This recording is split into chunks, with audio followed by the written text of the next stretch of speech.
একটা দেশ চাহিদা আমাদের নাই। আমাদের চাহিদা হচ্ছে সমাজের সকল মানুষ ন্যায় বিচার পাবে।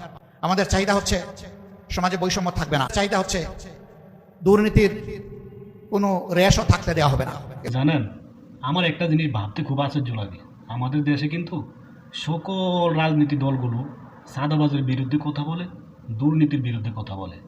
তাহলে আমার প্রশ্ন হলো তাদের কাছে, চাঁদাবাজিটা করে কারা, দুর্নীতি করে কারা? ক্ষমতা আসার আগে সব দলেই জনগণের বিশ্বাস নিয়ে খেলে। জনগণকে কেউ 10 টাকা কিলো চাল খাওয়ায়, কেউ ঘরে ঘরে চাকরি দেয়, কেউ দেশের ন্যায় বিচার কায়েম করে। দিন শেষে তারাই নিজেদের পকেট ভারী করে 5টা বছর, এরপরে ব্যবসা বুঝে দেশের বাইরের সম্পদ দিয়ে দেশের বাইরে গিয়ে সুখে জীবনযাপন করে। মাঝখান থেকে আমরা সাধারণ পাবলিকগুলো ওই সমস্যার ভিতর দিয়ে দিন পার করতেছি। বাংলাদেশের মানুষের কাছে আমার আকুল আবেদন রইল, আপনারা খুব ভেবে চিনতে বুঝে এবারকার জাতীয় ইলেকশনে ভোট দিবেন। যে মানুষগুলো আপনার কাছে সৎ মনে হবে, ভালো মনে হবে, দেশের কাজ করবে আপনার মনে হবে, ওই মানুষগুলোকে আপনি ভোট দেওয়ার অনুরোধ রইল।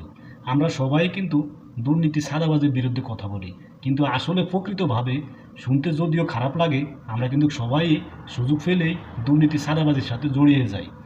এটার একটা বিষয় হলো, ইলেকশনের আগ মুহূর্তে পর্যন্ত যখন আপনার কাছে 500 টাকা নিয়ে আসে একটা ভোটের জন্য, 1000 টাকা নিয়ে আসে, তখন তো আপনি লোভ সামলাতে পারেন না।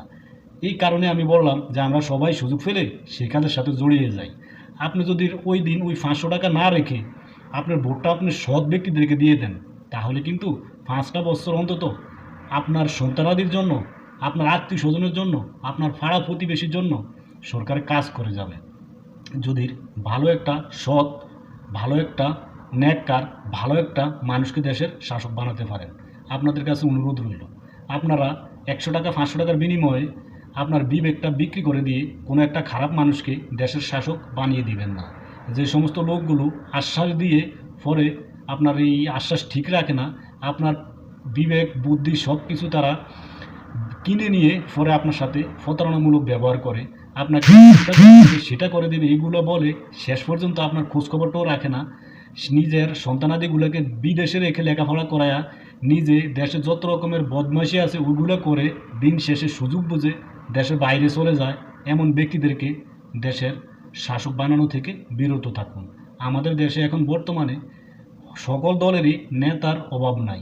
নেতার থেকে কিন্তু ভোটারের সংখ্যা হিসাব করতে গেলে অনেক কম। ওই নেতাগুলোর কাজ হলো গ্রাম থেকে শুরু করে উপরে লেভেল পর্যন্ত সব জায়গায় ওই নেতাগুলো কিভাবে কোন থেকে সরকারি জনগণের টাকাগুলো লুটপাট করে খাওয়া যায়, সরকারি জনগণের অধিকার মাল লুটপাট করে খাওয়া যায়, সেই ধান্দা ব্যস্ত থাকে। আমাদের দেশের মতো এত নেতা পৃথিবীর কোনো দেশে আপনি পাবেন না, এত রাজনীতিবিদ, এত দেশপ্রেমী, কিন্তু প্রকৃতভাবে নিজের পাশে ঘরের মানুষগুলো না খেয়ে থাকলেও খোঁজখবর নেয় না। আরও ওই লোকে যদি ভিক্ষা খুঁজে আনে, আরও জুন্নার দিকে নজর করে চায় জুন্নার ভিতরে কী আছে নেওয়ার জন্য। আমাদের দেশে এই ধরনের নেতার অভাব নেই। আমি ব্যক্তিগতভাবে কোনো রাজনীতি করি না, রাজনীতির সাথে জড়াতেও চাই না।